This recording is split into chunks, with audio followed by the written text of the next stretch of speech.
जीवन में उतार लें गीता की ये 5 बातें, कभी नहीं होंगे असफल। गीता के उपदेश कर्म करने और जीवन में आगे बढ़ते रहने की प्रेरणा देते हैं। ऐसे में किसी भी परेशानी का हल पाने और जीवन में सफल होने के लिए गीता की कुछ बातों का ध्यान रखना चाहिए। श्रीमद् भागवत गीता में भगवान श्री कृष्ण के उपदेशों का वर्णन है। श्री कृष्ण ने गीता का उपदेश महाभारत युद्ध के दौरान अर्जुन को दिया था। कृष्ण ने अर्जुन को तब गीता का पाठ पढ़ाया था जब उनके कदम युद्ध भूमि में डगमगाने लगे थे। कहा जाता है कि गीता में जीवन की हर एक परेशानी का हल मिल जाता है। गीता के उपदेश कर्म करने और जीवन में आगे बढ़ते रहने की प्रेरणा देते हैं।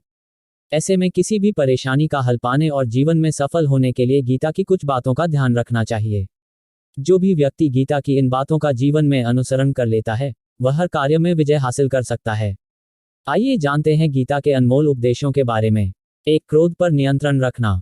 महाभारत के युद्ध में भगवान कृष्ण ने अर्जुन को बताया था कि मनुष्य का सबसे बड़ा दुश्मन उसका क्रोध यानी गुस्सा होता है।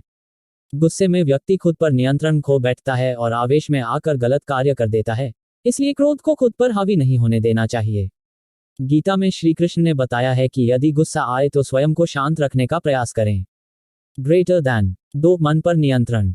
श्री कृष्ण कहते हैं कि कई बार हमारा मन ही हमारे समस्त दुखों का कारण बन जाता है, इसलिए हर व्यक्ति को अपने मन को नियंत्रण में रखना बहुत जरूरी है। जिस व्यक्ति ने अपने मन पर काबू पा लिया वह मन में उत्पन्न होने वाली बेकार की चिंताओं और इच्छाओं से भी दूर रहता है। 3. कर्म करें, फल की इच्छा न करें। कुरुक्षेत्र में युद्ध के दौरान अर्जुन के विचलित हो जाने पर कृष्ण ने कहा था कि हर मनुष्य को कर्म करना चाहिए, फल की इच्छा नहीं करनी चाहिए। कृष्ण कहते हैं कि जैसा व्यक्ति का कर्म होगा ईश्वर उसी के अनुरूप ही फल देंगे। यदि आप कार्य के पहले ही परिणाम की अपेक्षा करेंगे तो आपका मन भ्रमित हो जाएगा और आप अपना कर्म ठीक से नहीं कर पाएंगे। Greater than 4. आत्मा मंथन। कृष्ण कहते हैं कि व्यक्ति को खुद से बेहतर कोई नहीं जान सकता, इसलिए स्वयं का आकलन करना सबसे जरूरी है। जो भी व्यक्ति अपने गुणों और कमियों को जान लेता है वह अपने व्यक्तित्व का निर्माण करके हर काम में सफलता प्राप्त कर सकता है। 5. अभ्यास करते जाएं। गीता में भगवान कृष्ण अर्जुन को उपदेश देते हुए कहते हैं कि मनुष्य को सदैव अभ्यास करते रहना चाहिए। अभ्यास करने से मनुष्य का जीवन आसान हो जाता है।